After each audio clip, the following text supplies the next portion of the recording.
الحمد لله رب العالمين عدد خلقه ورضا نفسه وزنة عرشه ومداد كلماته اللهم صل على سيدنا محمد وعلى آل سيدنا محمد صلاة دائمة مقبولة تؤدي بها عنا حقه العظيم صلاة تزيد بها علمي وتشرح بها صدري وتيسر بها أمري وتحل بها عقدة من لساني يفقه قولي أما بعد فأعوذ بالله من الشيطان الرجيم بسم الله الرحمن الرحيم ألا إن أولياء الله لا خوف عليهم ولا هم يحزنون الذين آمنوا وكانوا يتقون صدق الله العظيم وبلغنا رسوله النبي الكريم الأمين ونحن على ذلك لمن الشاهدين والشاكرين والحمد للہ رب العالمین۔ درود پاک برکت کے لیے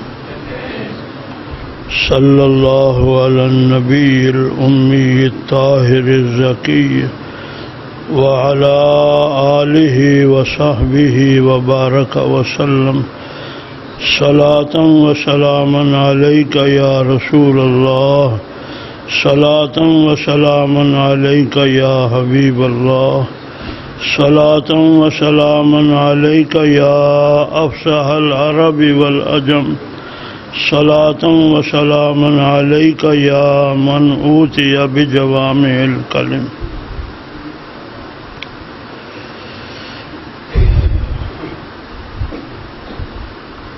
چھبیس صفر المظفر بر صغیر کے مشہور نامور عالم دین شاہ احمد رضا خان بریلوی رحمۃ اللہ علیہ کی تاریخ وفات ہے۔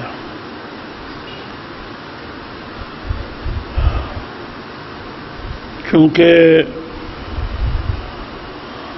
ہم اہل سنت کے نزدیک وفات بندے اور رب کے وصال کے مفہوم میں استعمال ہوتی ہے، اس لیے تاریخ وفات کو تاریخ وصال بھی کہہ دیتے ہیں، اللہ سے ملنے کی۔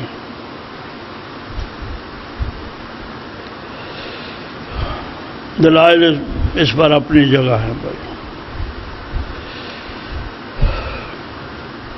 میں نے اس مہینے کے پہلے جمعے میں عرض کیا تھا کہ ہمارے نزدیک اتفاق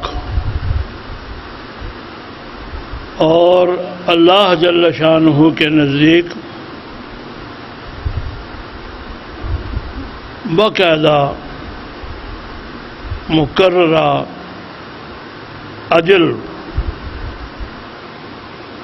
کے حساب سے بندہ دنیا سے جاتا ہے،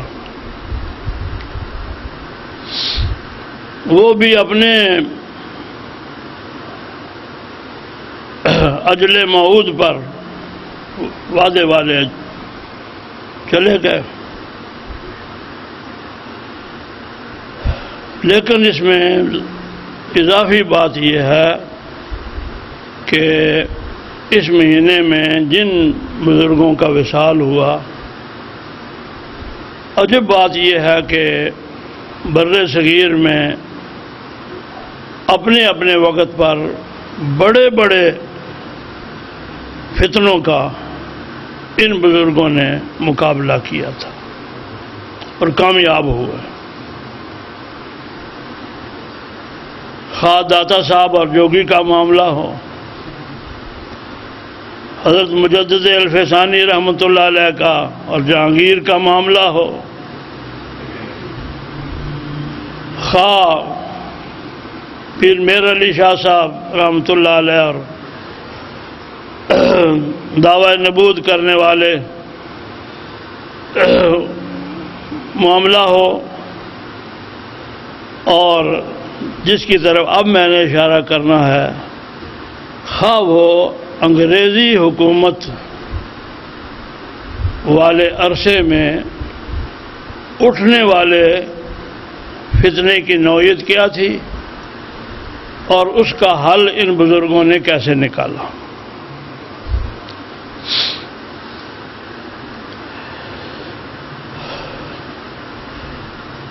مخالف اگر سامنے سے آئے تو مقابلہ آسان ہو جاتا ہے، لیکن اگر سامنے سے نہ آئے اور بغل کے ذریعے، پھر مقابلہ مشکل ہوتا ہے۔ یہ ایک اصولی بات ہے۔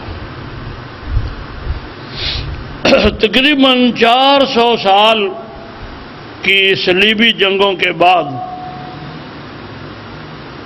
یورپ والے اس نتیجے پر پہنچے کہ ان مسلمانوں کا لڑ کر مقابلہ نہیں ہو سکتا۔ وہ بتاتے رہتے ہیں نا، کبھی فلاں ہندوستان کا وہ فوجی کوئی سربراہ تھا یا کون تھا، اس نے کہا کہ انڈیا والے پاکستانیوں کا مقابلہ نہیں کر سکتے، اس لیے کہ انڈیا میں مرنے والے کی لاش گھر پہنچتی ہے تو ماتم برپا ہو جاتا ہے،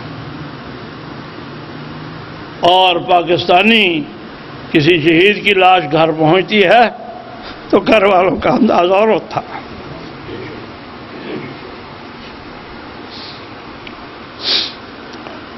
جو مرنے کو زندگی سمجھے اس کا مقابلہ کون کر سکتا؟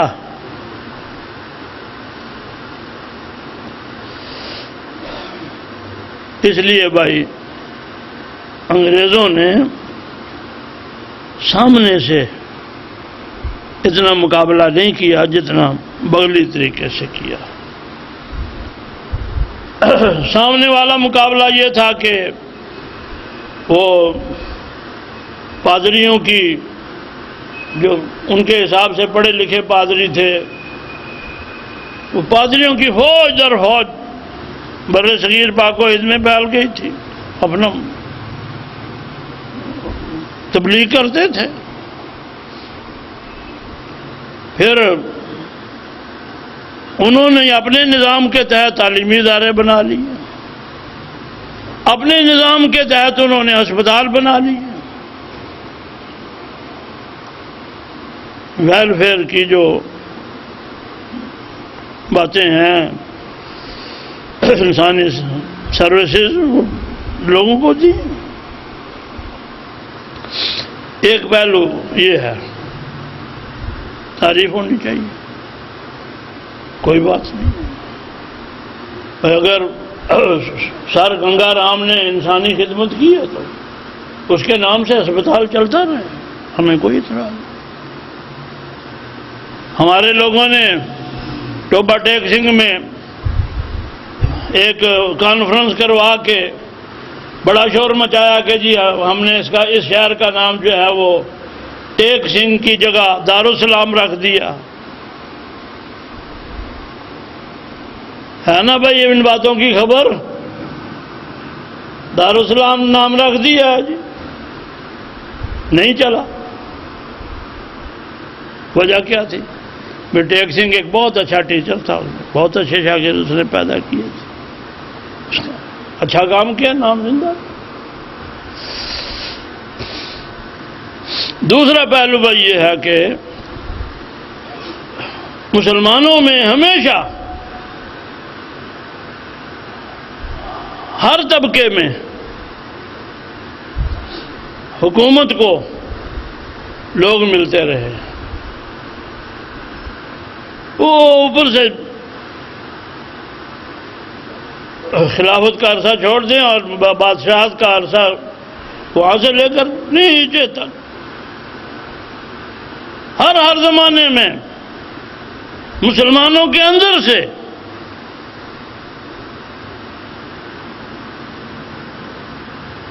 اکبر بادشاہ کو نورتنوں نے گمراہ کیا تھا،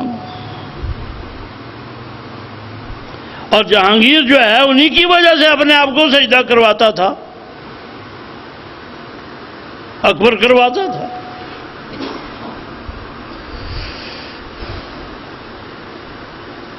ہر زمانے میں اس امت کے اندر مخلصین بھی رہے ہیں اور منافقین بھی رہے۔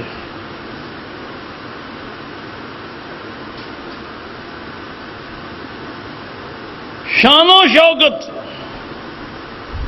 زیادہ تر منافقین کے حصے میں آئی، مخلصین کے حصے میں خاموش خدمت۔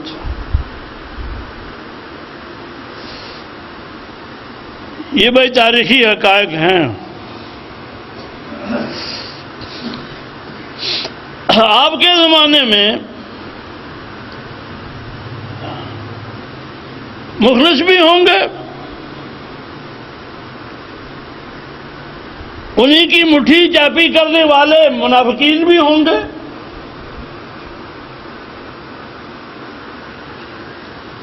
انہی سے منسوب باتیں کر کے کہ جی بزرگوں نے یہ فرمایا ہے، لوگوں کو غلط باتیں بھی بتاتے ہوں گے۔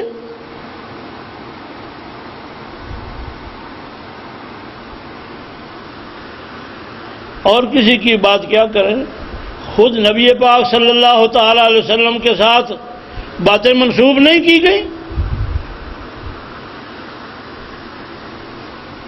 صحیح احادیث سے بناوٹی موضوع حدیثیں زیادہ ہیں۔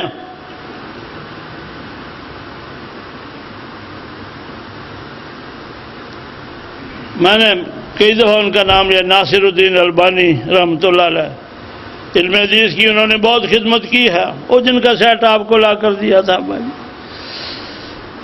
سلسلۃ الاحادیث صحیحہ اور سلسلۃ الاحادیث ضعیفہ والموضوعہ، انہوں نے تو بہت تحریک کے ساتھ، لیکن ایک اور آدمی اس نے کیا کیا کہ تشریح چھوڑ دی اور صحیح حدیث اکٹھی کر لی، ضعیف موضوع بناوٹی حدیثیں ایک جگہ اکٹھی کر لی، چھپوا دیا ان کو باقاعدہ حکومت کی اجازت کے ساتھ۔ وہ جو انہوں نے آگے تجزیہ اور کس وجہ سے موضوع ہے کس، یہ چھوڑ دیا۔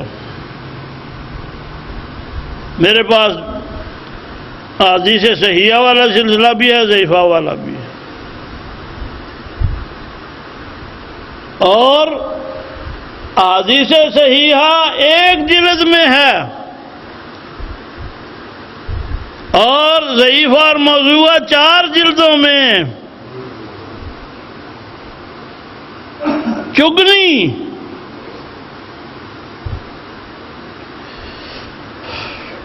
مسجد نبی شریف کی لائبریری میں میں نے موسوعہ انسائکلوپیڈیا جو سارا ہی انہوں نے جہاں جہاں سے جو چیز ملی ہے اکٹھی کر لیتے ہیں۔ موضوع حدیث ضعیفہ اور موضوع کمزور اور بناوٹی حدیث ہے۔ وہ الماری ذرا دور تھی، درمیان میں وہ شیلفوں کے آ جاتے ہیں جو شیشے، اور شیشوں کے آگے وہ لکڑی یا پلاؤ، وہ پوری طرح گن نہیں سکا، لیکن میرا اندازہ یہ کہتا ہے کہ 32 جلدیں تھیں ضعیف اور موضوع حدیث کے بارے میں۔ اس لیے اور کون بچا ہوا؟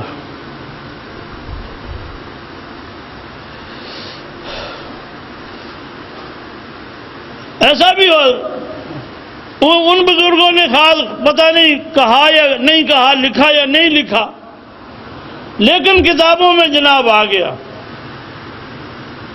کہ جی فلاں آدمی فلاں کتاب میں یہ لکھتا ہے کہ جس کو اختیار حاصل ہے اس کا نام اللہ ہے، اور جس کا نام محمد یا علی ہے اس کو کوئی اختیار نہیں۔ نہ کوئی حضرت، نہ کوئی صلی اللہ علیہ وسلم، نہ کوئی رضی اللہ عنہ، نہ کوئی رحمت اللہ، کچھ بھی نہیں۔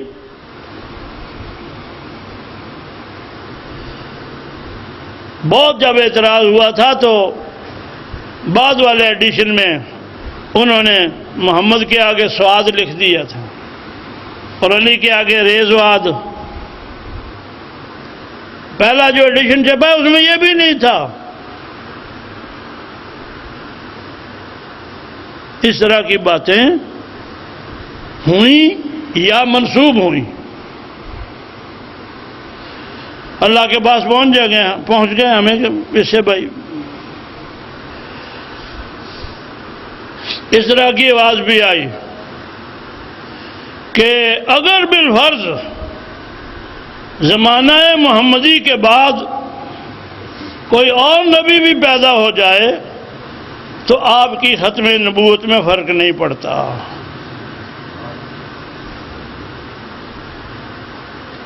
اس طرح کی بات،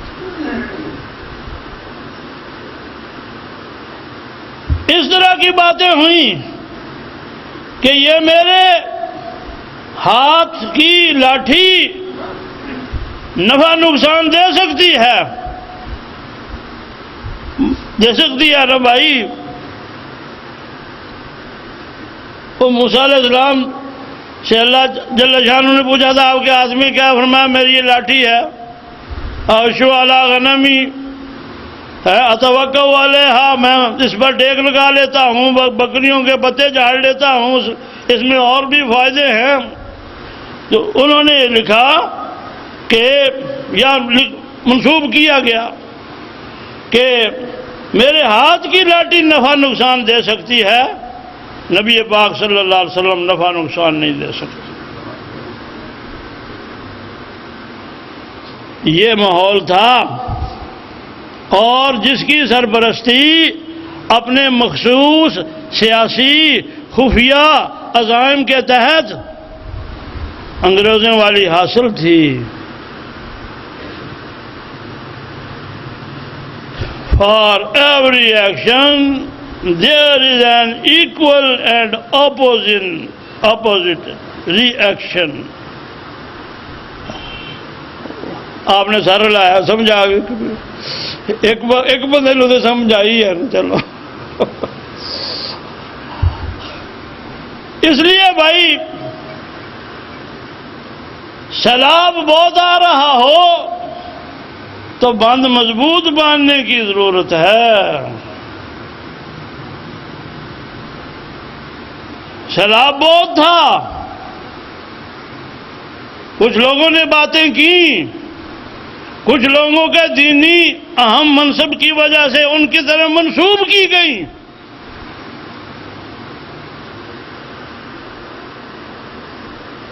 آپ نے پھر اسی قوت کے ساتھ اس فتنے کو روکنے کی کوشش کی۔ جن عبارتوں پر، فکروں پر، چھوٹے چھوٹے فکروں پر ہماری طرف سے اعتراض کیے جاتے ہیں وہ آپ کے زمانے سے ذرا پہلے کے ہیں. آپ نے ایسی گرفت فرمائی کہ اس کے بعد کسی کو سیرت رسول صلی اللہ تعالی علیہ وسلم کے بارے میں بات کرتے ہوئے قلم کی بے احتیاطی کی ضرورت نہیں ہوئی.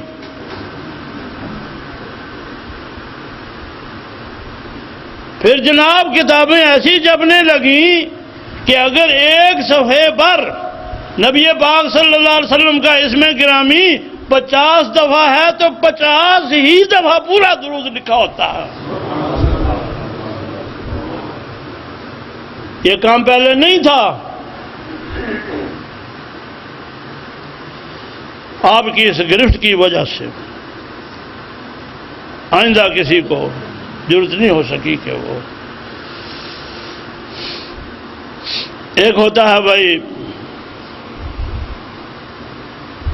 علم، پھر ایک ہوتا ہے عمل، ایک قلم، ایک پھر اس کے حساب سے کردار. علم اور قلم کے ساتھ ساتھ اللہ جل شانہ نے ان کو کردار کی دولت بھی عطا فرمائی تھی. یہ بڑی چیز ہے. وہ آج کل کئی باتیں بڑی مشہور ہو رہی ہیں کردار کی مناسبت سے. کردار بہت ضروری ہے. اگر آپ محبت مصطفیٰ صلی اللہ علیہ وسلم کا درس دیتے تھے ہر معاملے میں تو خود آپ کی ذات گرامی بھی نبی پاک صلی اللہ علیہ وسلم کی محبت کا عمدہ نمونہ تھی.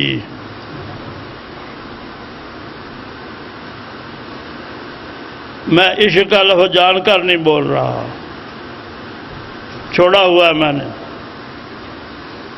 ایک میں نے فقر کا لفظ چھوڑا ہوا. فقر حالانکہ آپ کو پتہ ہی ہے شعراء کے کلام میں یہ عشق کا لفظ اور فقر کا لفظ کتنا جناب استعمال ہوا ہے. فقر کا بھی چھوڑا ہوا ہے. یہ صاحبزادہ عارف صاحب کے ایک مہمان حافظ آباد سے آتے ہیں، انہوں نے کتاب لکھی. پہلا خود انہوں نے مجھے بتایا کہ پہلا نسخہ میں آپ کے لیے لایا. کتاب چھپوائی نا 1100 کتابیں گھر آ گئیں تو ایک نسخہ جو ہے پہلا مجھے انہوں نے پیش کیا تھا. اس کے اوپر کتاب کا نام تھا فقر محمد صلی اللہ علیہ وسلم. یہ جو ہے نا یہ غلط ہے زبان اور گرامر کے لحاظ سے. فقر محمدی لفظ زیادہ مناسب. بہرحال میں نے وہ اس کی جو فہرست ہے اس میں دیکھی تو جہاں انہوں نے عنوان باندھا ہوا تھا نبی پاک صلی اللہ علیہ وسلم کی طرف منسوب کر کے فقر محمدی صلی اللہ علیہ وسلم کا بیان، پہلے میں نے وہ نکالا. بھائی وہاں سے جو چیز مل جائے گی بس ٹھیک ہے. پھر جناب فقر صدیق اور فقر فاروق اور فقر ذوالنورین فقر حیدر قرار دیکھنے کی ضرورت نہیں رہتی. سیدھی سادی بات ہے بھائی. اس لیے میں نے وہ 150-200 صفحوں کے بعد وہ جگہ نکلتی تھی اوپر سے شروع کیا. آدم علیہ السلام فقر، ابراہیم علیہ السلام کا فقر، فلاں کا فلاں کا فلاں. خیر اب جناب اس میں جو انہوں نے کو حدیثوں کے حوالے بھی دیے ہوئے تھے میں نے احتیاطاً کان تو میرے کھڑے ہو گئے ذرا احتیاطاً میں نے کتابیں دیکھ لی. ساری حدیثیں موضوع گڑھنت ایک بھی نہیں تھی صحیح. فقر کی تاریخ میں الفقر و فخری، فقر میرے لیے باعث فخر ہے، بڑا مشہور ہے، یہ حدیث ہے، نہیں ہے بھائی؟ جہاں کسی جگہ کوئی لکھی ہوگی تو آگے لکھا ہوگا یہ موضوع حدیث ہے۔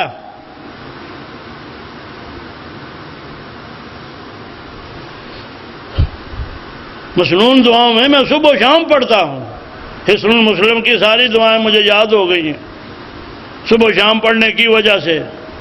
نبی پاک صلی اللہ علیہ وسلم نے فرمایا کہ ہو سکتا ہے کہ فقر انسان کو کفر میں مبتلا کر دے، عسیٰ ان یکون الفقر کفرا، اور اسی حدیث میں یہ حدیث بھی موجود ہے، نبی پاک صلی اللہ علیہ وسلم فرماتے ہیں اللہم انی اعوذ بک من الفقر والکفر، اے اللہ میں آپ کی پناہ چاہتا ہوں فقر سے اور کفر سے۔ میں نے کہا نبی پاک صلی اللہ علیہ وسلم تو جو باتیں لوگوں کے نزدیک الجھی ہوئی ہیں ان کی وضاحت کرنے کے لیے تشریف لائے ہیں، لیبین للناس ما نزل الیہم، یہ مغالطے میں ڈالنے کے لیے تشریف نہیں لائے۔ اس لیے بھائی میں نے فقر کا لفظ چھوڑا ہوا ہے۔ ان وہ جو تھے نا حافظ آباد والے، نام نہیں میں لیتا، عارف صاحب کے مہمان بنتے رہتے ہیں، وہ اماد نو پتہ لگ گیا، ان کو میں نے کہا بھائی بات یہ ہے کہ جس کو آپ فقر اختیاری کہہ کر فقر کی تعریفیں کرتے ہیں اس کے لیے حدیث میں زہد کا لفظ ہے، فقر اختیاری کا جو مفہوم ہے اس کے لیے زہد کا لفظ موجود ہے، پھر آپ فخر کا لفظ لے کر پھر اس کا اضطراری اور اختیاری اور اضطراری اختیاری کی تفریق میں پڑھتے کیوں ہیں؟ چلو بھائی بات کہاں سے شروع ہوئی تھی کہاں جا نکلی؟ ہم جس ہستی کا ذکر کر رہے ہیں انہوں نے بر صغیر میں محبت مصطفیٰ صلی اللہ تعالی علیہ وسلم کا جو ہے یہ تذکرہ بلند کر دیا، اپنی کتابوں کے ذریعے، اپنے شاعری کے ذریعے، نعت خوانی کے ذریعے ایک مہم چلا دی تھی۔ اللہ تعالیٰ وقت میں برکتیں بھی عطا فرما دیتے۔ جو آدمی اخلاص کے ساتھ دین کا کوئی کام کرے نا تو وہ ایک دن میں وہ کام کر سکتا ہے دوسرے لوگ 4 دنوں میں نہ کر سکیں۔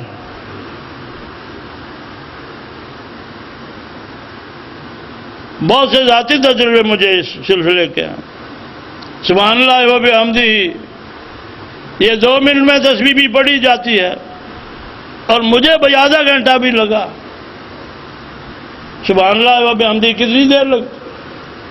سورہ یاسین شریف معمول میں 7 منٹوں میں پڑھ لیتا ہوں، لیکن کئی دفعہ ایسا ہوا کہ آدھا گھنٹہ لگ جاتا۔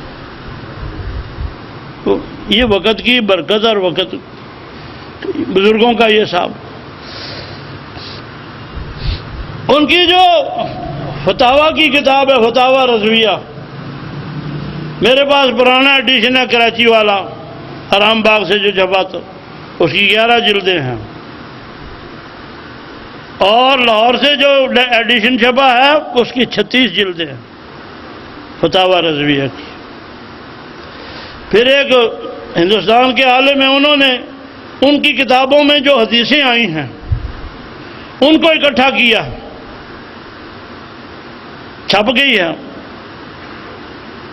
کتنی جلدیں ہوں گی؟ 10 میرے پاس موجود ہے،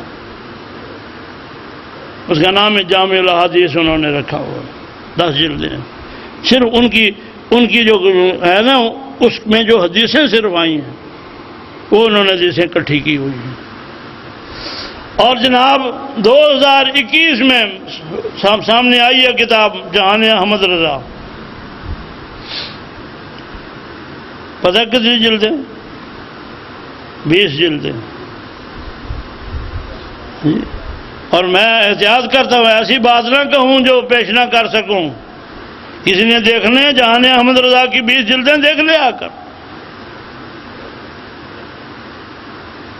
اللہ پاک نے دین کی خدمت کا وسیع کام لیا. بس آخر میں جلدی ایک واقعہ صرف. آپ نے شاہ احمد نورانی رحمۃ اللہ علیہ کا نام سنا ہوگا. پرانے لوگ سارے جانتے ہیں. یہ جو ہے نا یہ دوسرے گانے بجانے والے اتنی برسویں پرستار نہیں بھولے اور شاہ احمد نورانی کو لوگ بھول چکے ہیں.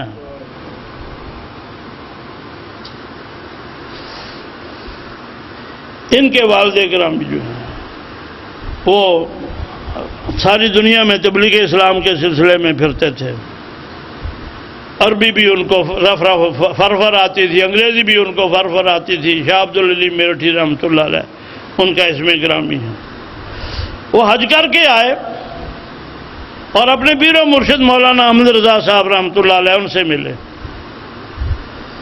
تو خوش آواز بھی بہت تھے. میں نے کیسٹ ایک سنی ہوئی ہے ان کی، نظر شاہ صاحب صابری مسجد والوں ان کے ہاں شاہ عبدالعلیم میرٹھی رحمۃ اللہ علیہ کی تقریر جو ہے بڑے خوش آواز تھے. نورانی صاحب خود بڑے خوش آواز. جب وہ تلاوت کرتے تھے نا تو آخر میں وہ وقف کرتے تھے نا قدیر، لوگ جھوم اٹھتے تھے. خیر پیر و مرشد نے فرمایا کہ نبی پاک صلی اللہ علیہ وسلم کی نعت پڑھو. اب پیر و مرشد بھی ہیں اور شاعر بھی ہیں، نعتیں بھی لکھتے ہیں، اور تو دھیان ہی نہیں جا سکتا تھا. انہوں نے انہی کی نعت جو ہے وہ سوئے لالا زار پھرتے ہیں، تیرے دن ہے بہار پھرتے ہیں، پھول کیا دیکھوں میری آنکھوں میں، دشت طیبہ کے خار پھرتے ہیں. ہائے غافل وہ کیا جگہ ہے جہاں 4-5 جاتے ہیں 4 پھرتے ہیں، ایک دفن کیا 4. ہاں جی، اس گلی کا گدا ہوں میں جس میں مانگتے تاجدار پھرتے. یہ نعت انہوں نے سنائی. اب یہ بھی ہمارے ہاں ایک رواج ہے، چلا آ رہا ہے دیر سے، کہ بھائی کوئی آدمی خوش ہوتا ہے تو نعت خواں کو یا تقریر کرنے والے کو ہدیہ پیش کرتے ہیں. تو پیر و مرشد نے فرمایا عبدالعلیم بیٹھو میں تمہارے لیے کوئی ہدیہ لے کر آؤں.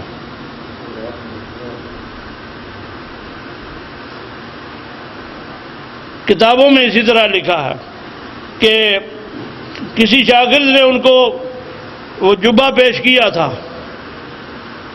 250 روپے کا بنا تھا.